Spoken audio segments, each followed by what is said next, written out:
Welcome বন্ধুরা, আমি লাউ শাক রেসিপি তৈরি করছি। আপনারা স্কিপ না করে দেখতে থাকুন কেমন করে বানাচ্ছি। এই জন্য আমি সামান্য সর্ষ, পোস্ত আর 4টে কাঁচা লঙ্কা নিয়েছি। ওগুলো আমি ভালো করে বেটে নেব। আর এখানে সামান্য সর্ষের তেল আর সামান্য সাদা তেল মিশিয়ে দিয়ে দিয়েছি।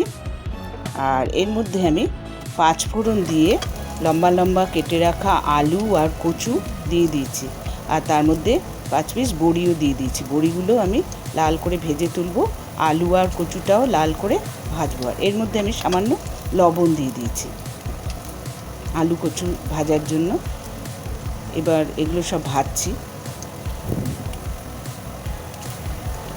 দেখুন আমার বড়িটা আমার ভাজা হয়ে গেছে, আমি তুলে নিয়েছি এবং আলু আর কচুর মধ্যে আমি লাউ শাক কেটে ধুয়ে রেখেছিলাম সেটা আমি দিয়ে দিয়েছি, দিয়ে ভাজা ভাজা করছি। আপনারা আমাকে সাবস্ক্রাইব করবেন, সাবস্ক্রাইব করলে আরও নতুন রেসিপি দেখতে পারবেন। এবারে আমি সামান্য লবণ দিয়ে দিলাম, হলুদ দিয়ে দিলাম আর কাশ্মীরি লঙ্কা গুঁড়ো দিলাম, দিয়ে আমি আমরা নাড়াচাড়া করছি। আপনারা লাইক, শেয়ার, কমেন্ট করবেন, কমেন্টে লিখবেন কীরকম লাগলো,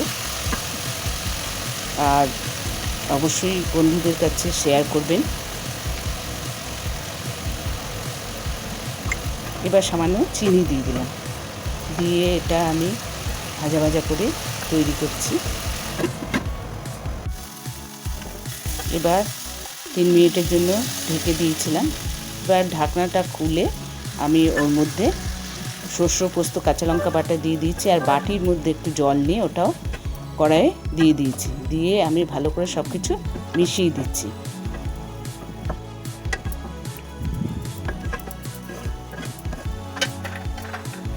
আপনারা এবার অবশ্যই ঘরে এরকমভাবে তৈরি করবেন। এবার আমি ওর মধ্যে বড়ি ভাজা দিয়ে দিলাম, আর এটা আমি লো ফ্লেমে রেখে 5 মিনিটের জন্য ঢেকে রেখেছিলাম। এবার আমি ঢাকনাটা খুলে দিলাম। দেখুন আমার লাউ শাক তৈরি হয়ে গেছে।